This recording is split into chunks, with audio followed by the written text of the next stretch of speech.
Can everyone see the screen, guys? Yes. Oh, great, ma'am. Thank you. Well, here we talk about different factors. When I say different factors, these are the factors that we have in terms of interviews. When I say factors in this is different type of interview rounds which they face.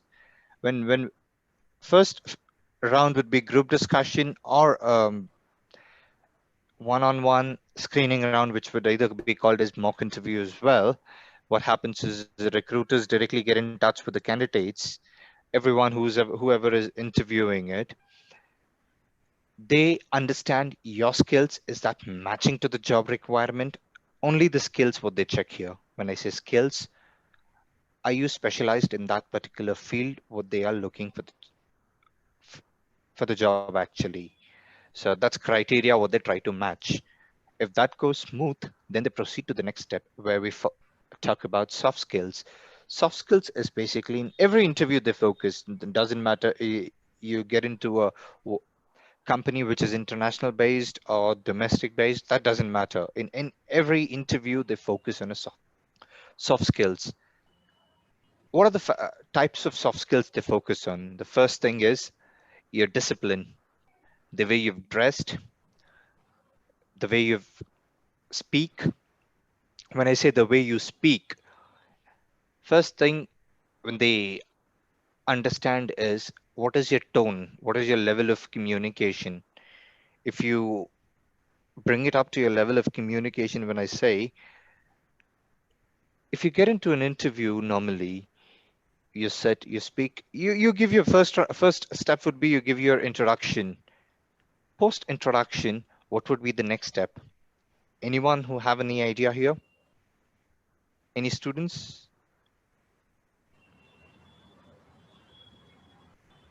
Ma'am, I guess students are allowed to speak here. Yeah, they are. Session. Oh, okay, great.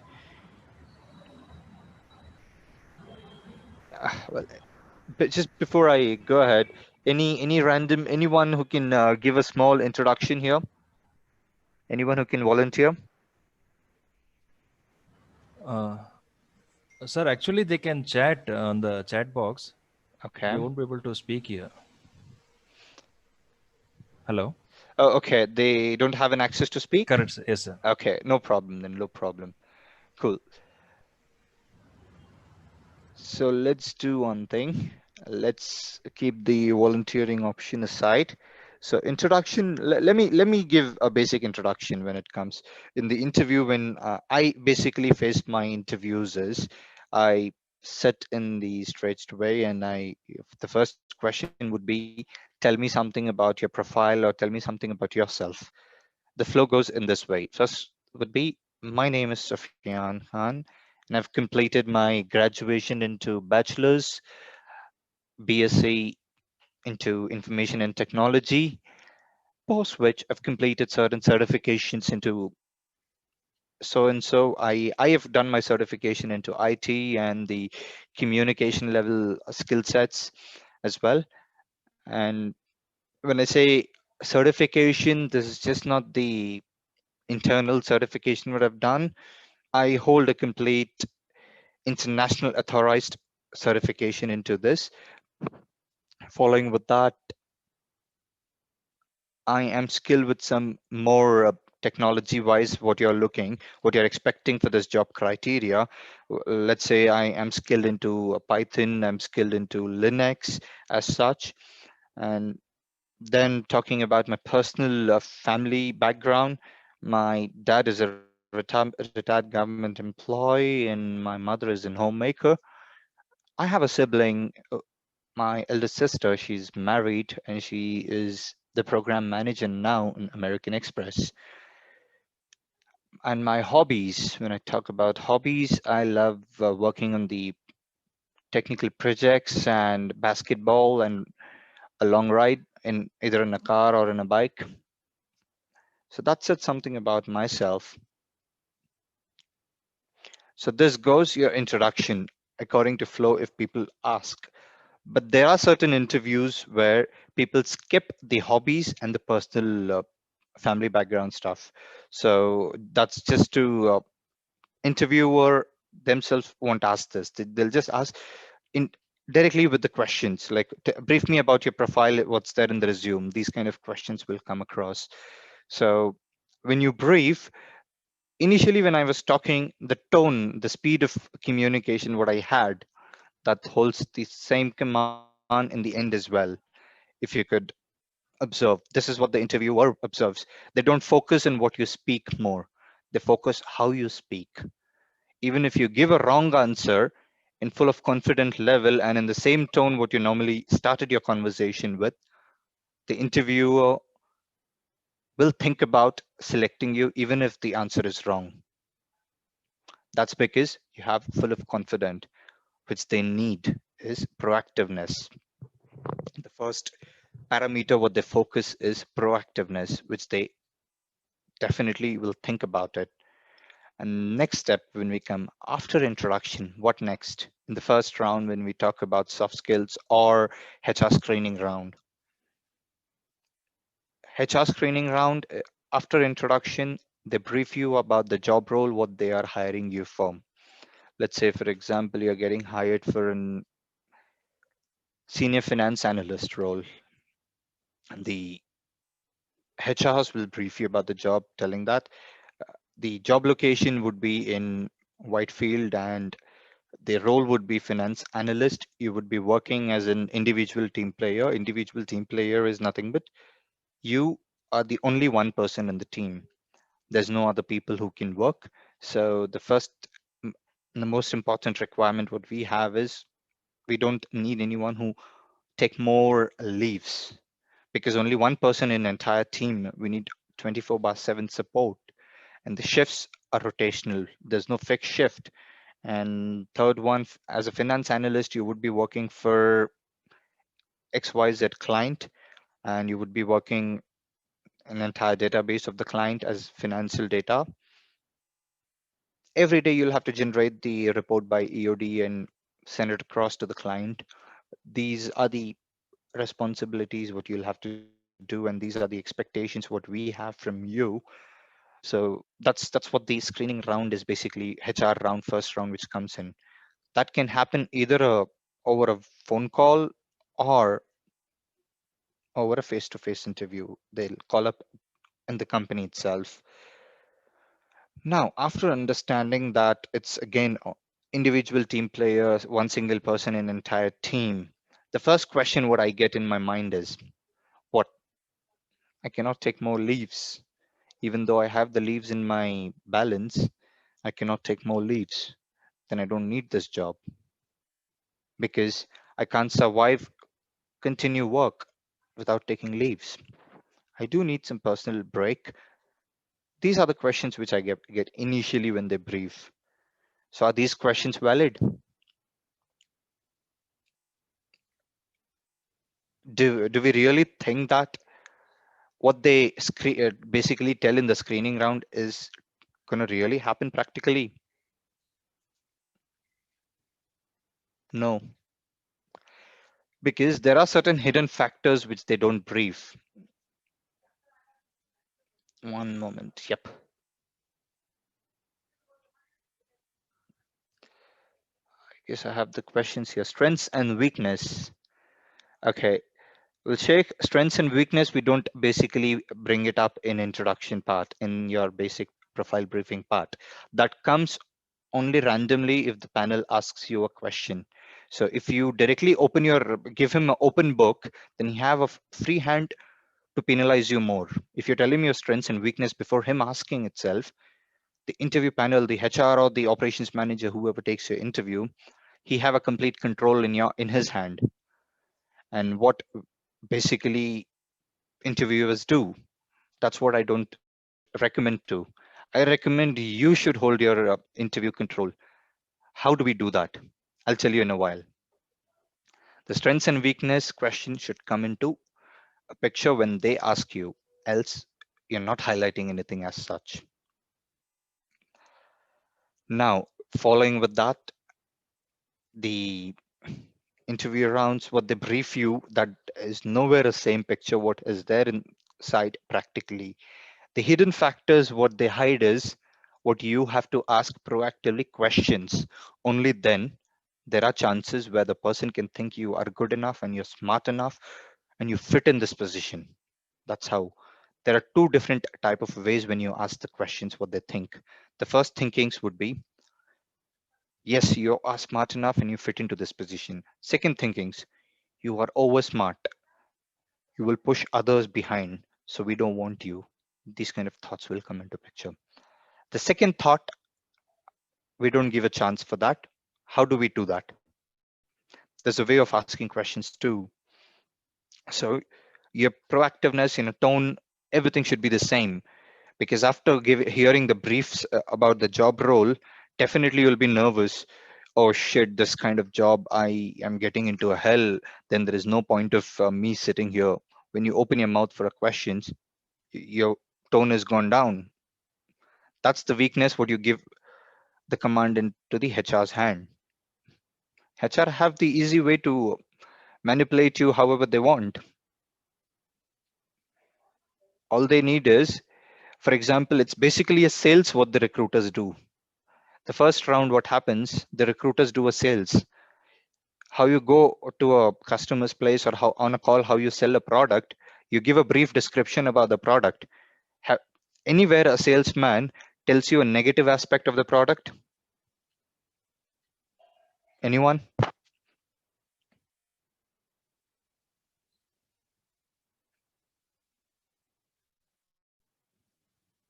So recruiters also do the same thing. They don't tell the negative aspect of the job.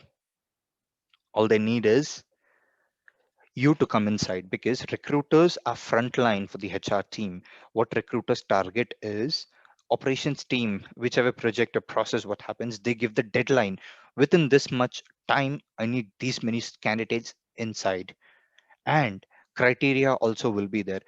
This type of candidates only I need, else no, rejected. So these criterias within this time targets will be there, and recruiters will not tell you the negative aspect. Now, it's your job to ask the negative aspect in the form of probing questions. Probing questions is, first question with flow is, since you just told that there is 24/7, do we have work from home option? If you guys have a work from home option, who will regret taking this opportunity? Sitting at home in your own convenient timings, you can enjoy your work. Who will regret? Anyone who regrets a work from home options?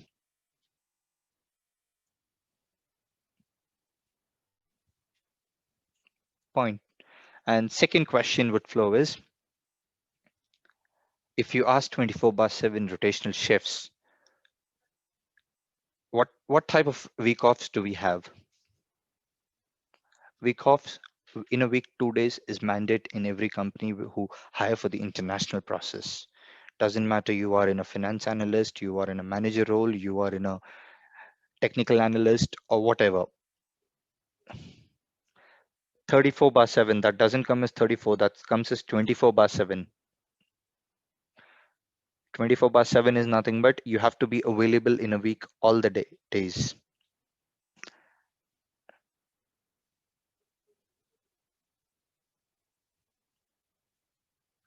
That's true. Prasanna, that's true. In working in office doesn't give you any disturbance. But tell me one thing: you work in office for 12 hours, come home and sleep for about 8 hours. Next day morning, go back to office. You don't have your time to your family. Will you still be able to work in office, in the same office? Point. Because work from home options, they don't, in finance role, work from home option is also an optional part. Depends on you if you want to take or no. However is at your convenience. In finance, offline process, what you say, we say offline process, backend process, whatever happens, reporting and the evaluation part, everything in finance and in accountings, whatever happens into backends, that is, there are certain options. If they give you a job, if they ask you to work 24/7, all the companies will give you work from home, either a full-time work from home or partial work from home. Partial work from home is nothing but in a week at least 2 days you have to come to office, rest 3 days work from home. That kind of options they give you. So depends on you how you want to do it. So post which, apart from financial this thing,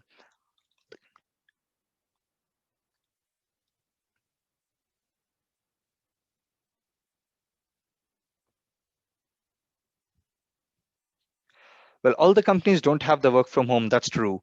But the companies who don't have the work from home, are they asking you to work for 12 hours continue? 12 to 14 hours is the question. Are they asking you? No. The companies who don't have a work from home option, they have something called as login and logout punches. If you're working from home, login and logout punches is at your convenient. But if you're working from office, there is a fixed shift given to you, 9 hours of shift, in which 1 hour would be your breaks. In 9 hours of your shift, login and logout punches works.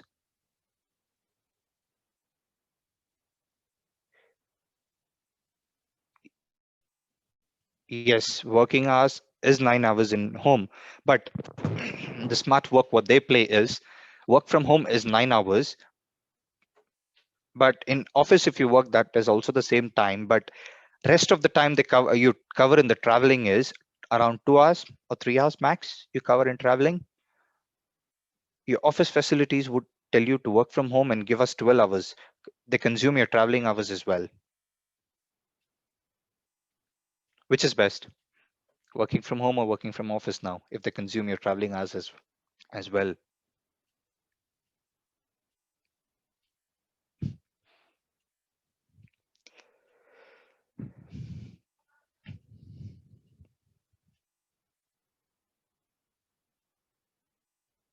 Well, I myself working from home since past 6 months, full-time work from home I'm doing. And you know what's the best part of the work from home? I work at my own convenient. Rest, if you have the other activities to do at home, then that's good if you can. But if you don't have any other activities, then work from home would be your work from hell kind of process. Well, if I see. Next, going with, but then work from home with the same timings.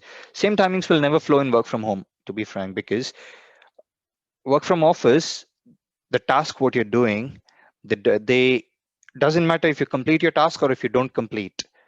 9 hours done, you're logging out. Your shift is done. But work from home, the task, whatever is given to you, with that, there is a deadline given. You have to complete within that time. If you don't, doesn't matter, you're extending your shift or whatever, you have to. That's how it is. And I see live my wife doing it. My wife logs in at 12. She's a senior tax analyst in EY. She logs in at morning 12. According to 9 hours, 9 o'clock, her shift should be ended. Every week, there are instances where she end up extending the shift till night 12, 1, 2. That depends on the workflow, what she have. And even I work as a senior tech lead in a company, and simultaneously I train people too. So when I work as a tech lead in a week, I end up working for about 14 hours in a day. But then there is one best part, the extra hours what you do, you'll be paid extra for that. In technical industries, yes, you will be paid, but in finance, no. And in accountings, no. So following with the briefing session what HR gave, post which we understand 10% of the job role. So work from home is there, that's a best part for us. And moving on, another question will flow like, how is the week off? Is it a rotational week off or is it a fixed week off? These are the questions which experienced people would ask, but freshers would never ask because they would not have any idea about the work environment. So we basically I give you brief information so that you can ask and you have a clear understanding of everything what you do. So these are the questions which will help you to go ahead with your screening round. Now, When it comes to a soft skill round, this is again an elimination round. An elimination round says, after understanding your communication level and everything, the soft skill interview panel, whoever it is, coach or whatever, they will ask you a question. Do you know what is the job role you hired for? You say yes, and they ask you a question. Tell me, what is the job role? What do you know about it? I say it's a finance role, and we have a rotational shifts, and we have 24/7 support, and we have the reporting job, and this is what we have to do everything. Then the one most important question what comes up is, are you okay working in this process? Here is the call what you'll have to take. In screening round, you asked multiple questions, probed and you asked, which gave you a clear idea. But here is where you'll have to answer. You have to take a call. So what would be the answer? Yes or no?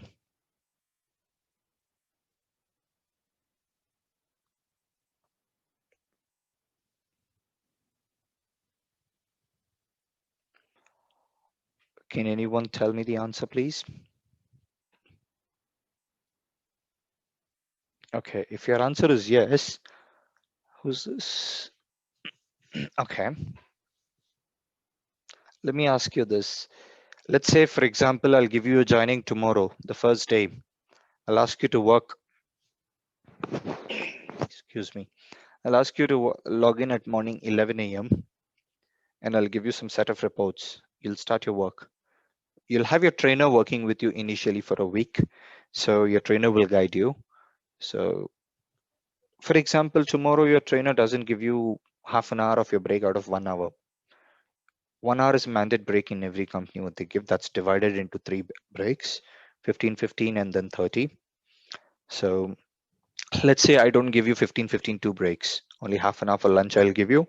And rest, I ask you to work for 8.5 hours at a stretch, continue. And after 8.5 hours, there would be some additional trainings which will be scheduled for at least for 2 hours in office. Would you still be interested to work in this process?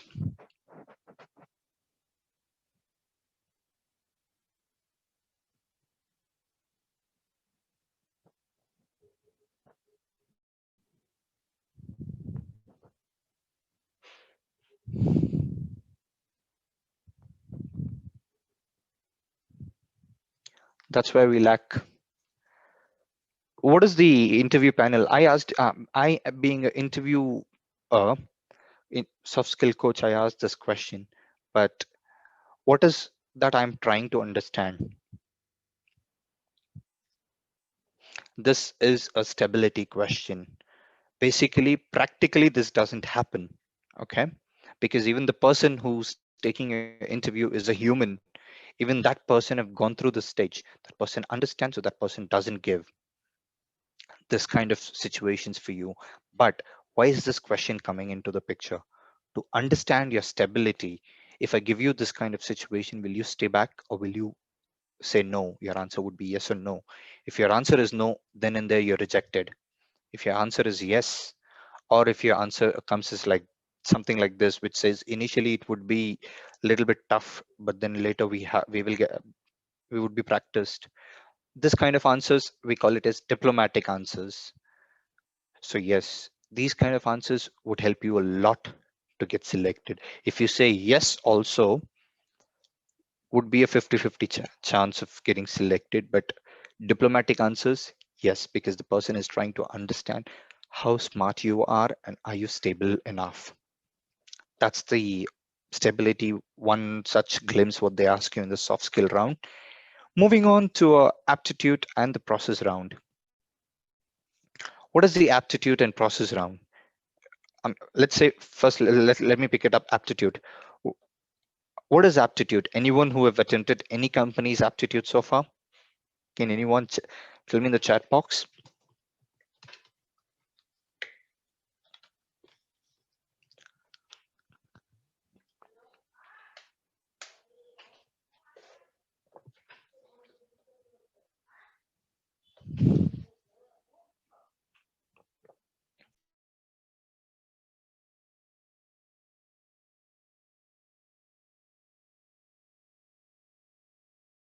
Okay, it's about handling situations and skills.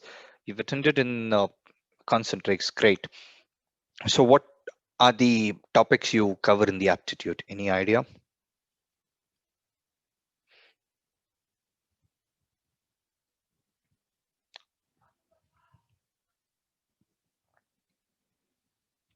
Okay, basically there would be 4 different topics, set of questions what we get. First would be your grammar part, which is in the form of multiple choice or in the form of spoken English. They ask you to fill in the blanks as such, grammar part. Second thing, logical questions. Third thing, mathematics, algebra. That's again a part of logical itself. That comes into the set of logical questions itself. Fourth one, the process. When I say process, the job which they're hiring, how much you know about that, the test that. These are the 4 factors, what they skill. These are the 4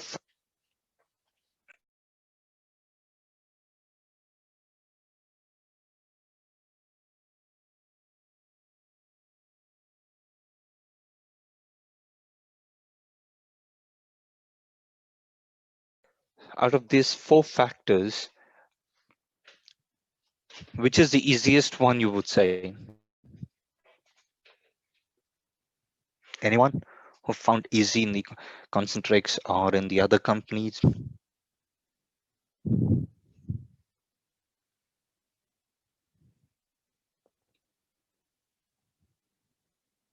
Grammar is easy. Okay. Communication. Algebra. Wow.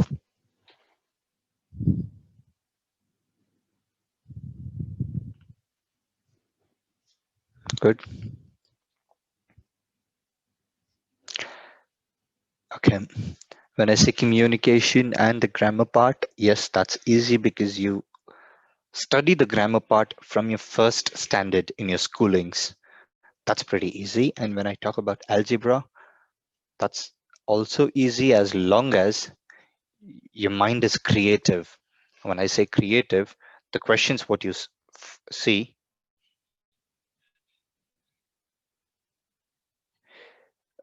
when I say creative, the questions what you see, that is completely new, which is not there in your textbooks. So you need to be good enough to frame an answer for those questions and give an answer. And there are certain algebras and there are certain fill in the blanks as well, which comes as in the form of paragraph fillings.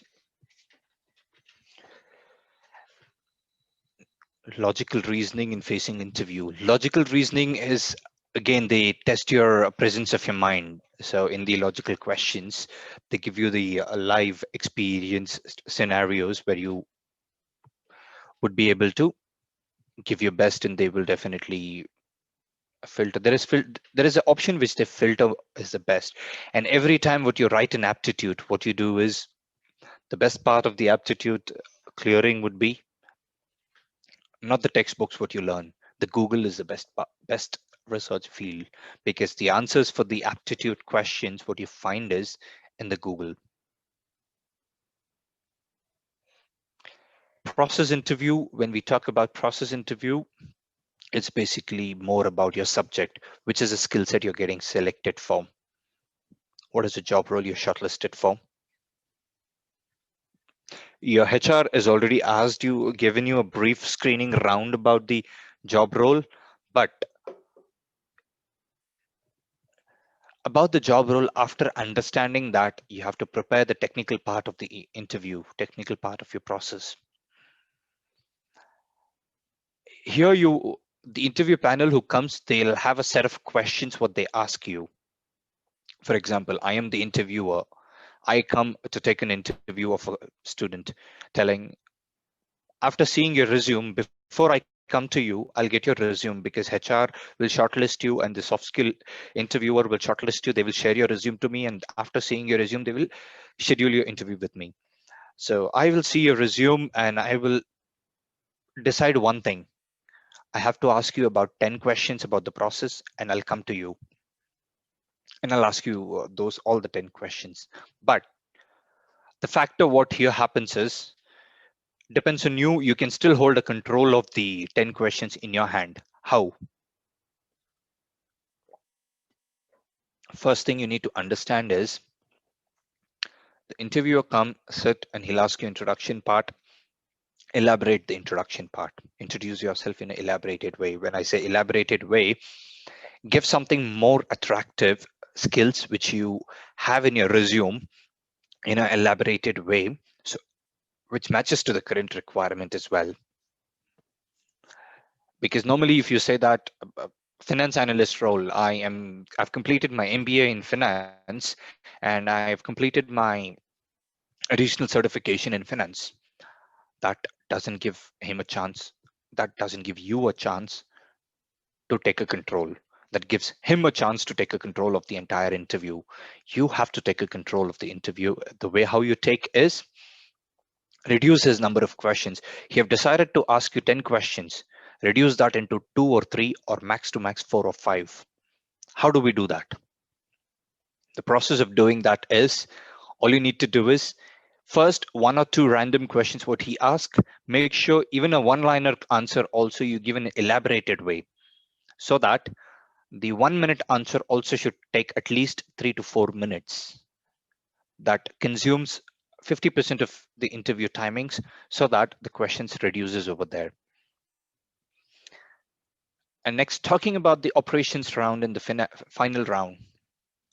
What is operations round and final round? It's basically more about the stability, situation wise, and behavioral interview. These 3 different interview types flow in one interview.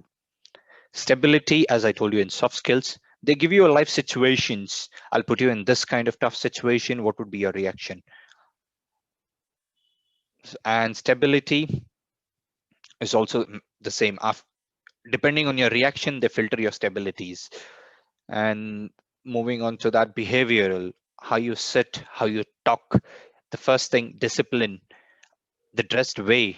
Soft skill interview would only focus on your communication, not on your discipline wise, on your behavior wise. But the operations round, final round, he is the manager. He's not just the manager, he is a frontline to the entire process. When I say frontline, he is the first point of contact to the clients and everyone. And when I say first point of contact in front of everyone, let's say, for example, you have a client called Clifford Chance. You are an analyst, so you would not be talking to the client on daily basis, regular basis, if I tell.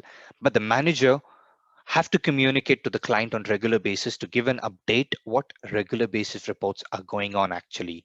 And post that, the manager filters and the manager sees how is your behavior, everything, because every alternative quarter he'll have a client visit. So are you good representing enough to the client? That's behavioral. How you dress, how you talk, how you sit, that is something which they focus in terms of representation wise. So when the client visit comes, manager knows only how to manage a team, but what's happening inside in the process, he don't know much about that. You are the specialized person in the process, so you can play around with that too. So all manager can do is manage you, but process you have to manage. That's how the client, when the client visit happens, the client visits doesn't happen only with the manager limitation. Manager can brief about operations level. This is what the developments we have done in the process, and this is what the achievements we are yet to do. But developments and achievements, manager can give just a top headline, what you see in the newspaper on the first page. That's it. To know more about that development and achievements, you are specialized. You should talk to client, interact and represent that to the client. That's the reason behavioral interview plays a role here. After behavioral interview, we talk overall an entire interview part. The first parameter is your resume. You come to the screening round. When I say first round would be the screening round. How will you reach there is my question. Anyone who can tell me in the chat box?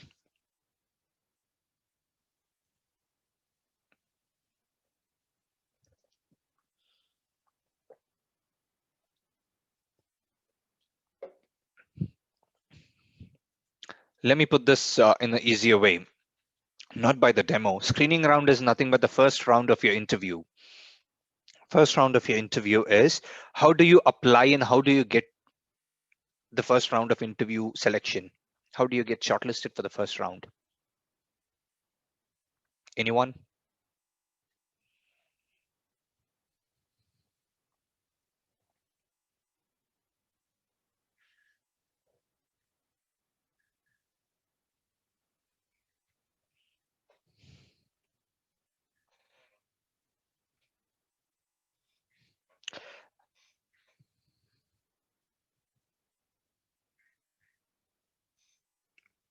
No.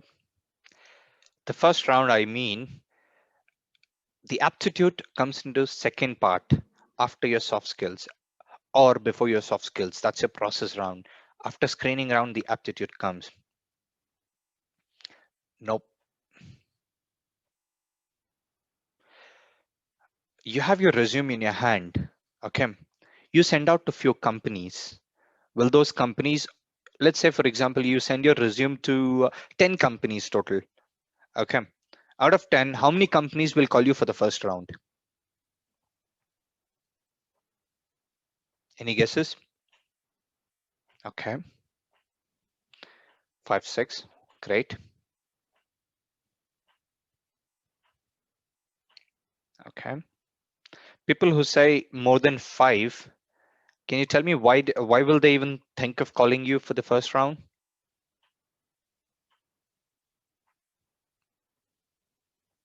Depends on your skills. Great. Profile. Okay. These all are the correct answers, but your skills and your profile.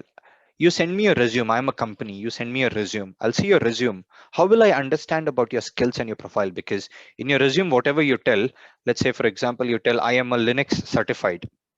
Will that give me a complete idea about your skills? I am a recruiter. I am a HR. I don't know anything about technical part. You are skilled in Linux. What will I have a knowledge of technical part? Because I have done my MBA in HR. I know any subjects about HR. I don't know anything about technical. You say you're skilled in Linux. What is this? And the finance people will say that I've completed Tally courses as such, Tally certified people. Tell me one thing. Being a HR skilled person, how will I know what is Tally? You sent me your resume. After seeing your resume, I call you for an interview. But I will see your resume. Okay. After seeing your resume only, I can call you for the interview. What if your resume says only telling that, for example, in your graduation part, experience part, you show that I have completed my graduation as a BCA or I've completed my graduation as a BBA. This you show. Now, below that, I've done this final year project. You just write down telling that I've done the project on, for example, telecom type of project you have done in BCA. And below that one liner of your project part, you just show that I've completed my Linux certification and I've completed my AWS certification. I've completed my Java. I've completed my .NET. Okay. I am a recruiter.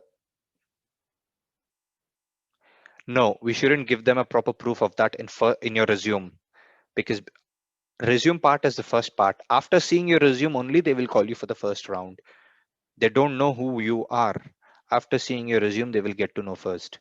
So when they see your resume, you show them everything you have done. But what is that they will find out attractive and call you? I'm a HR. I don't know anything about technical part, but still you show me that much headlines of technical. I am a Java certified. I am a .NET certified. I'm a Python certified. You show me on your resume. Now, what is that Python? What is that Java? I don't know. If I don't know, then that would not sound attractive for me.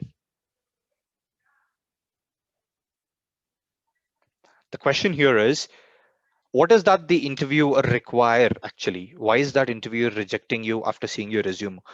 the number of companies, when I asked you, out of 10 companies, how many companies will call you for an interview after seeing your resume? This is, you can turn this out to be 10 out of 10 companies will call you. How? When you write your information on your resume, for example, your graduation and your project, your achievements, your certifications, everything. Graduation part, you cannot write anything else. Telling, you can only tell that I've completed my BCA in this year. That's it. But apart from that, your project, you write that telling that I worked on a telecom experimenting project. Is that only one line information what you give about your project?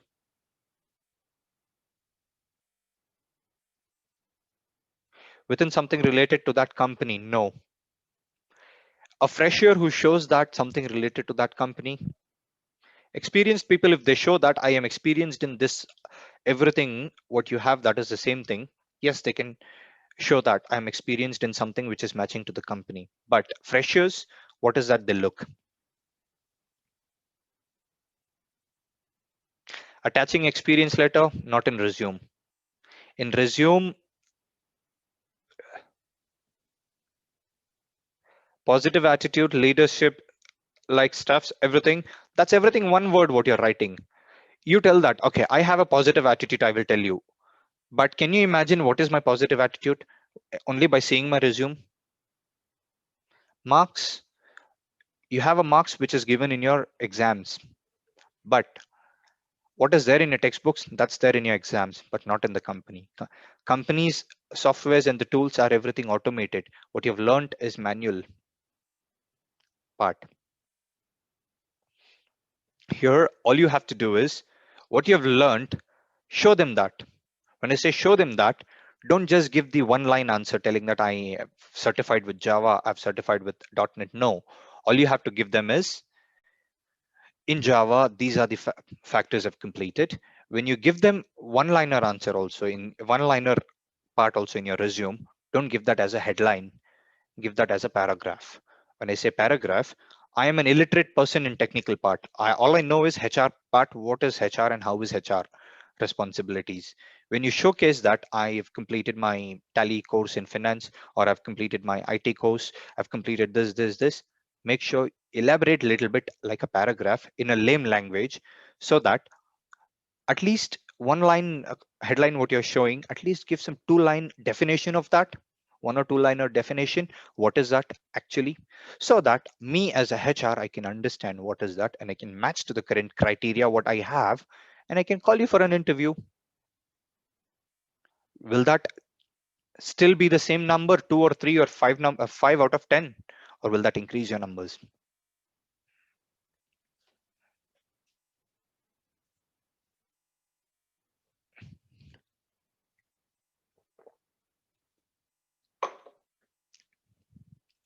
Why will that increase? It won't decrease, because it's in your hands. Why are you applying in that company? Because something which you have learned that is matching to that company job role. When it is matching to that company's job role, even they will think the same way. You are matching to our company's job role. Why will I reject you? Why will that number reduce? Why will that get decreased? No. That decreases only if you have applied to a wrong job and you have learned something different. That's how it is.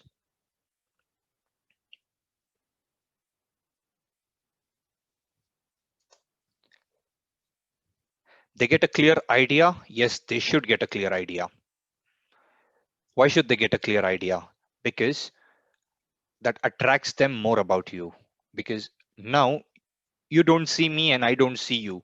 I'll just blindly talk. Blindly talking, will you trust me?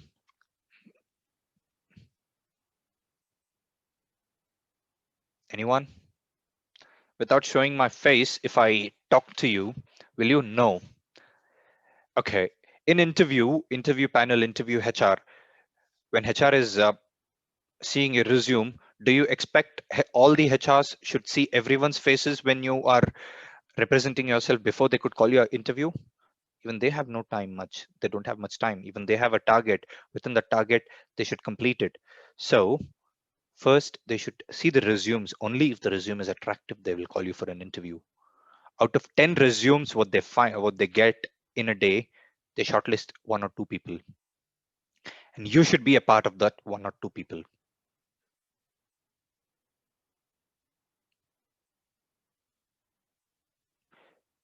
So how do you show that? Because your face, you cannot show directly in your resume. Adding pictures would not give an idea what is your attitude and everything. So first idea would be there, how you elaborate about you, how you elaborate the skills information. That's something which gives them a little bit idea and attracts them. If that is attracting them, then they will, even though if your job is not matching to the current, your experience is not matching, your achievements are not matching to the job, if you elaborate it and show, they will have a second thought, which is nothing but this person is good in all the different skills. Let's give him a chance. Probably he might develop another skill and start working with us. That's what the thought they'll get. Out of 100%, the second companies, the second thought comes in 10% companies. 10% HRs will tend to call you at least and understand what is that special in you, what you've showed here, what they don't need, but still there is something special in you. They call you. When they call you over a phone call, they'll talk to you first to schedule your interview. When they talk to you first to schedule your interview,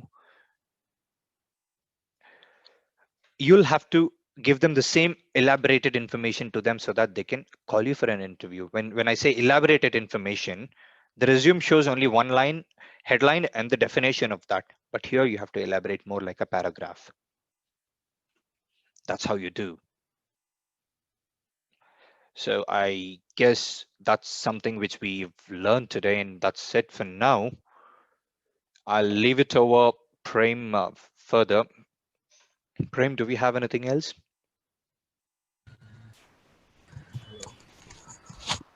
Hi, Sufyan, this is JC. Oh, hi, ma'am. Please tell me. I think it is enough. Now let us listen from the students. Do they Sure, want to know a little more about, sure. about the session? Mm-hmm.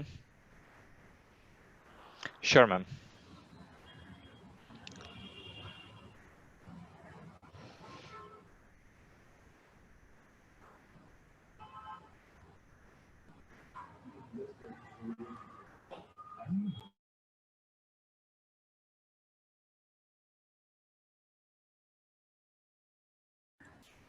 Students, if you would like to know anything specific, you can please type your queries. We will definitely address them.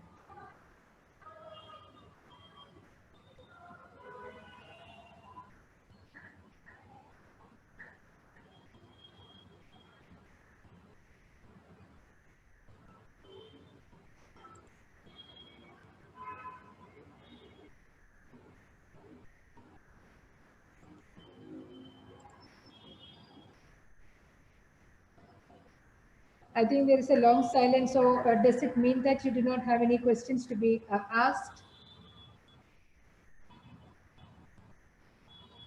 So in that case, I think, no, I feel we can wind up.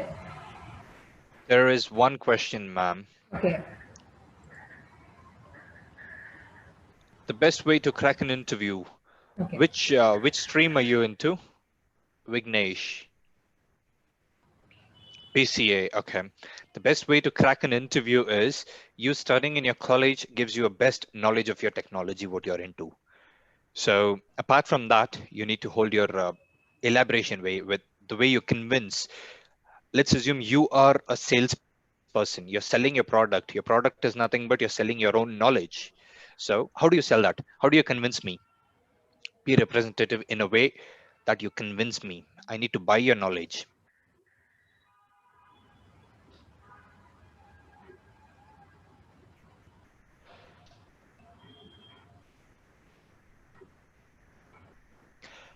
For BSc and BCA, the same technology part plays because when it comes to the job roles, the BSc and BCA, BSc is in which field you've done, and BSc in which stream?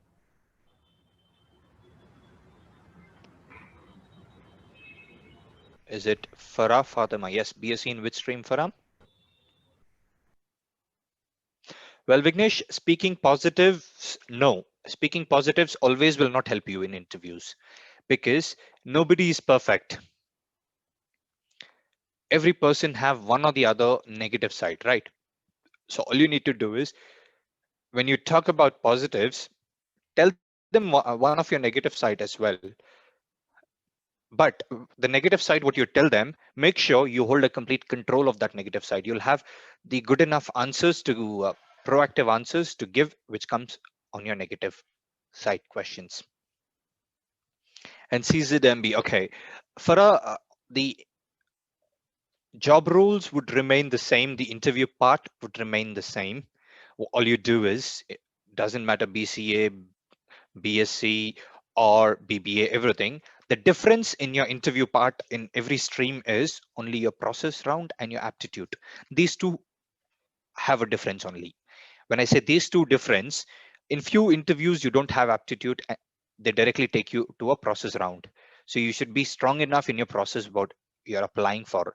And always make sure before you could apply for any job, most of them will have this understanding telling that I am not getting a job in my own stream. Let me apply in other stream and see. Okay, that's something which is good. Exploring more is good. I wouldn't say no, but make sure you hold a complete knowledge of something new what you're trying. That's something, it's a process knowledge which they ask you, because after seeing your resume, which is a different stream again, and you are coming into a different interviews, first round they would pass you, second round they would pass you, but third and the fourth round they will peel you completely. They will, when I say peel you completely, it would nowhere be a part of your, it would nowhere be like your interview. It would be like more or less like it's a competition, and the interviewer is trying to push you down. How different are campus recruitments from others? Campus recruitments are pretty easier when I say, because the entire part what I explained in the communication wise, stability wise, these kind of things doesn't happen in campus interviews. Campus interviews would flow like first round is aptitude or HR recruitment, HR interactions, and the second round would flow as your direct manager round. These are the two major rounds would happen, and there would be another technical round or online technical test which they conduct. That's depending on the requirement what they do, different HRs, but the process remains the same. The difference is they will give you a little bit free hand here. The external interviews, what they do is they try to push you more down, and the interview person who comes, he asks you more twisted questions as such, so that he tries to push you down. You should be good enough smart so that you can tackle him easily. And campus interviews, that is because all they need is why do they come to the campus interview is the first question. Campus interviews, they get good fresh mindset people who can innovate and develop the process, so they will not give a chance to reject. They will always think, how can we take this person, even if the person is not giving a good interview process, what is the other way we should take this person inside? That's what they think. So campus interviews are far easier compared to external interviews. So if you get a chance, please grab it up. Any other questions?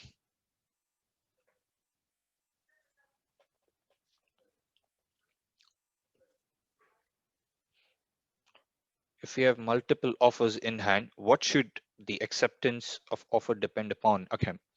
If you have multiple offers, first thing what you'll focus is, which is your own interested offer? I mean, which is your own field of interest offer is the first thing what you'll focus. That's the first priority what you'll see. Second thing, which is the highest salary?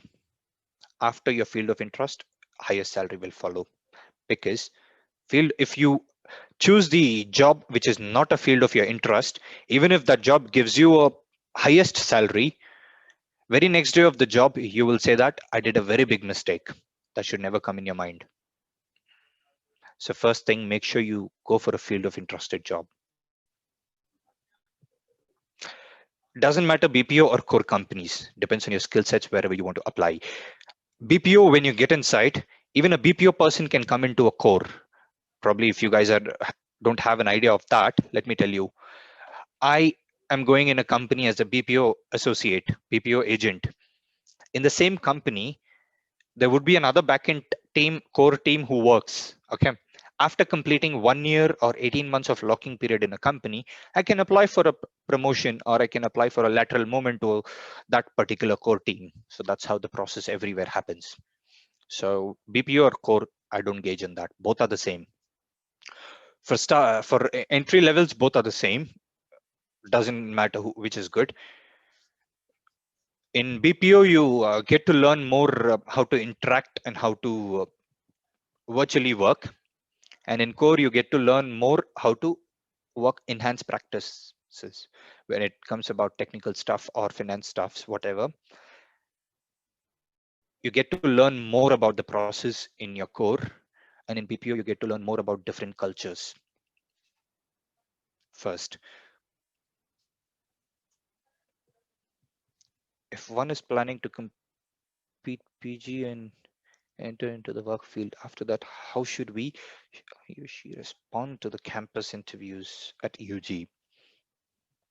You've done a PG and you want to respond to a UG interviews. First thing, you would not, most of the companies would not prefer you. Open and shut. I'll be frank here, but a PG candidate, most of the companies won't prefer, because you've done your PG. Obviously, you expect something which can give you a PG level of salary. Why are you doing your PG? To increase your knowledge and to get something which is into a good extreme level of salary. And UG companies which come across, that gives you a UG level of salary. Are you satisfied doing a PG, taking a UG level of salary? That is a question. So it's on you completely. Companies would say that they don't prefer overqualified people in UG, but it's on you. If you still want to go for that company, you can convince that person. It's the same way. Sell your knowledge. You're a salesperson. Convince the customer and ask them to purchase your knowledge. All you need to hold is convincing skills. The first and the most important question which comes up of the interview recruiter would be, you have done your PG, why are you applying for this job? If you are good enough in convincing that person, yes, you'll get the job. I hope that answers your question. But PG is an add-on advantage to your career, I would say. If after doing your PG, if you look forward for a PG level of jobs, yes, that's an add-on. UG level of jobs also gives an add-on after getting into a company that increases your percentage chances of getting promoted sooner.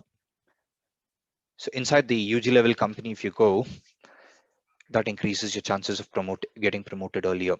Normally, every company's process is 12 months or 18 months of locking period. After that, you can apply for a promotion. But if you have some additional skills or add-ons, stuff which you can implement in your performance, and that can give you good scores in your performance every monthly scores, that increases your chances of getting promoted earlier. Even the 12 months can reduce. There are certain exceptional process which managers follows that can reduce depending on your performance.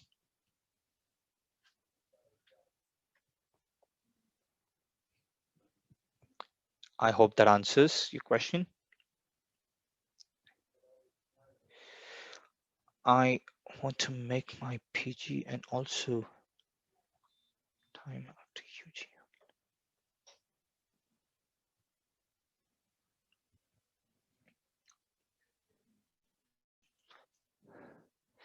And also, how can I convince the HR in this way?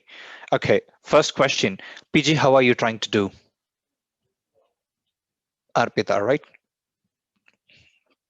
Is that a regular course or a distance course, or how is it? How's your PG first thing?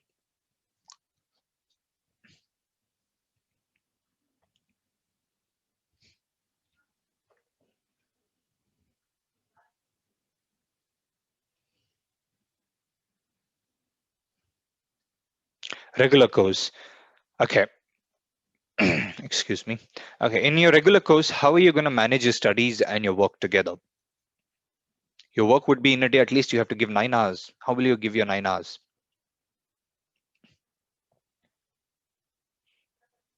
That is a question, because this question, first thing you'll have to ask yourself, how can you manage? If you're able to manage, only then you can convince the HR.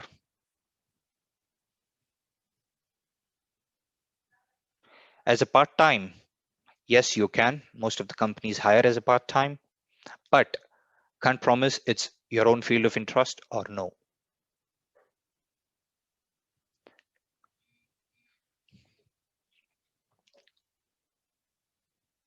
So if you go as a part-time, not exactly as a part-time, there are certain companies who hire for a full-time itself for a evening shifts.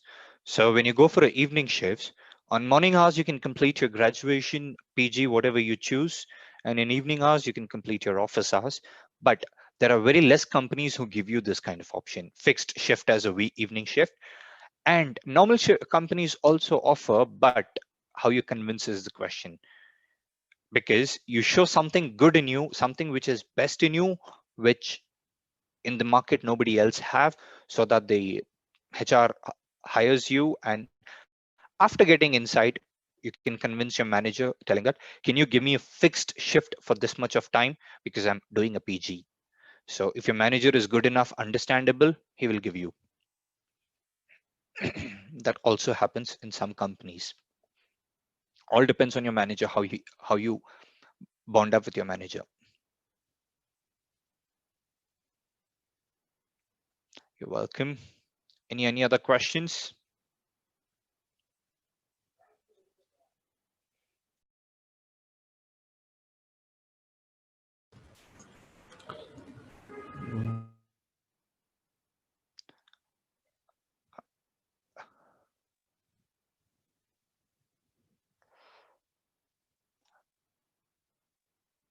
Thank you, guys. Anyone else who have any questions?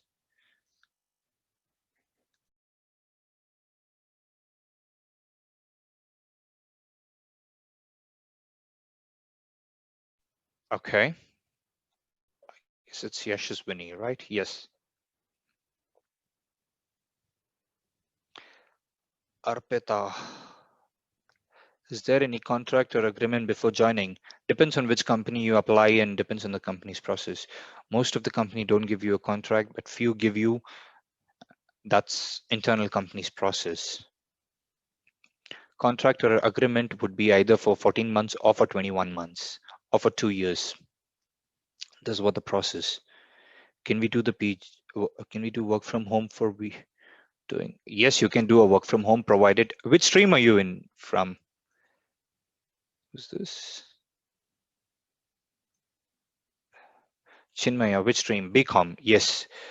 Okay, BCom, you have back in offline works. So companies give you a work from home option, partial work from home or full-time work from home give you. So you can still go for that. You can take a work from home and you can do a PG.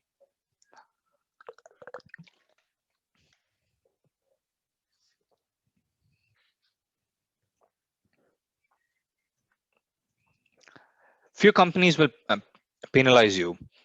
Depends on you if you want to go for it or no. Because the contract, we cannot change anything in contract, but provided after getting in a contract, you will not be able to abscond the contract until the work time completes. Okay. Yes, because contract, that's the reason we say whenever you sign a contract or an agreement, make sure you read the terms and conditions of an agreement, because in terms and conditions, you are again breaking a contract. If you're breaking a contract, there is certain penalty which you're responsible to pay. You have to. So before signing a contract, you have to think 1,000 times if you are able, if you will be able to do it or no. But I would say the people who get into a contract and who complete the contract period, that's something, an advantage what you have in your career. Why? Because the initial stage what you have, your mind would not be stable. You would think of whatever you get in your way is good, you will take that. For example, you're currently working with me in my company. Tomorrow other company comes and offers you a good salary, you'll jump immediately there. But if you're in a contract, you'll get to learn more in my company compared to that.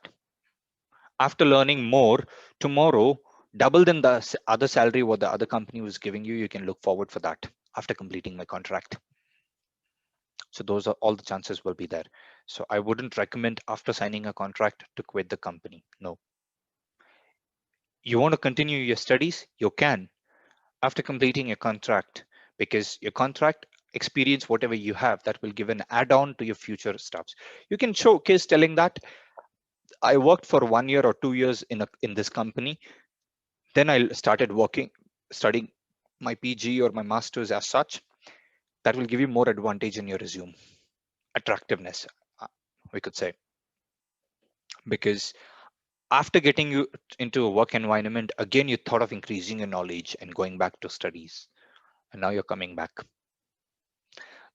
That's something which gives an advantage, provided if the companies are pretty good where you're applying after your studies. Any other questions?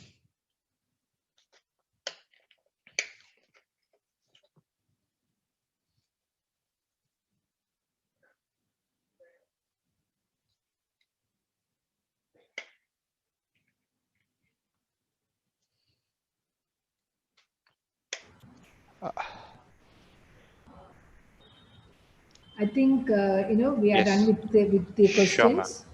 Thank you very much, Sophian, on behalf You're of welcome, Indian ma'am. Academy, a group of institutions, and on behalf of all the students present here, I would like to thank you for your very good session, your patience. In fact, throughout the session, you maintained, your patience. Really You're appreciated, welcome, ma'am. Sophian. Thank you so much. Well, thank you for this opportunity, ma'am. Yes, and definitely we will look forward, for more opportunities like this. We would love to have you more, for Yes, more ma'am. sessions. You're welcome, ma'am. Thank you. Thank you so Bye-bye, much. ma'am. Have a great Thank you, weekend. everyone, and bye-bye. Thank you so much, students. Take care.